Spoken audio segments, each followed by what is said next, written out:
हजरत अमर बिन जमू यानी वो मासूर साहबिया मगर उनजो जज्बो ॾिसो दुआ कनि था मालिक मौला उम्र यानी कुराना था माज़ूरिया इलाह आलमीन मांखे हाणे मां मैदान ओड में निकरा थो विरण जे वास्ते इलाह आलमीन मुझे शहादत जी मौत अता फरमाए जाए।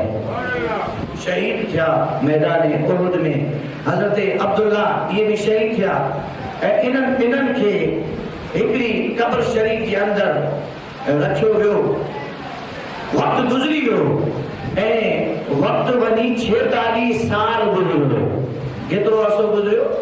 46 साल। इन्हनि शहीदनि जूं जाते कब्रां हुयूं उते अची पानी जी गुज़र थी ऐं पानी जी वजह खां इन्हनि जे कब्रनि खे नुक़सान थियणु शुरू थियो।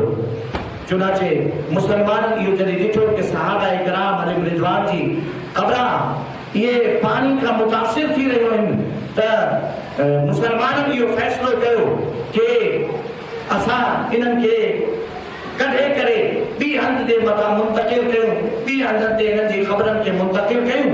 चुनाचे 46 साल खां बाद में इन्हनि जे क़ब्रनि खे जेमहिल शहीद कयो वियो ऐं इन्हनि जे जिस्मनि खे ॿाहिरि कढियो वियो त दोस्तान जी वक़ार हाल ही हो कि जीअं नओ ऐं ताज़ो कोई पहिरें ॾींहं जो अल्लाह अकबर कोई शख़्स विसार कयल हूंदो आहे ऐं उन्ही जो जिस्म ईअं हूंदो आहे ताज़ो त ईअं ई 46 साल भी इन्हनि शहीदनि जो जिस्म ताज़ो आहे।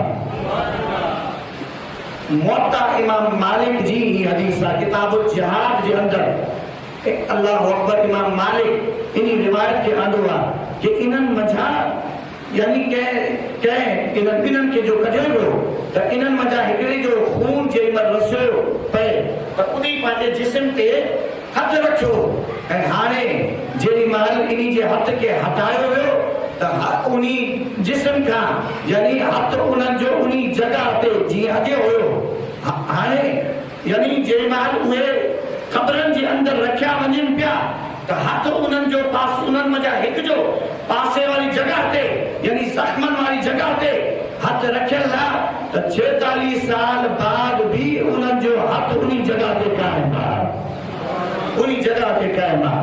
एतिरी इन्हनि जी शहादत आहे, एतिरो इन्हनि जो दर्जो आहे। अज़ीज़ान जी वक़ार त अल्लाह तबारक व तआला शहीदनि खे इहो रुतबो अता फरमाईंदो आहे कि अल्लाह ताला मरण खां बाद में उन्हनि खे हयात अता कई आहे, ज़िंदगी अता फरमाई आहे ऐं उन्हनि जी ज़िंदगी अहिड़ी आहे कि उन्ही खे कोई ज़वाल कोन्हे को। अल्लाह ताला उन्हनि जी ज़िंदगी जो ऐलान फरमाए छॾियो आहे। अल्लाह ताला उन्हनि जी ज़िंदगी जो ऐलान फरमाए छॾियो आहे।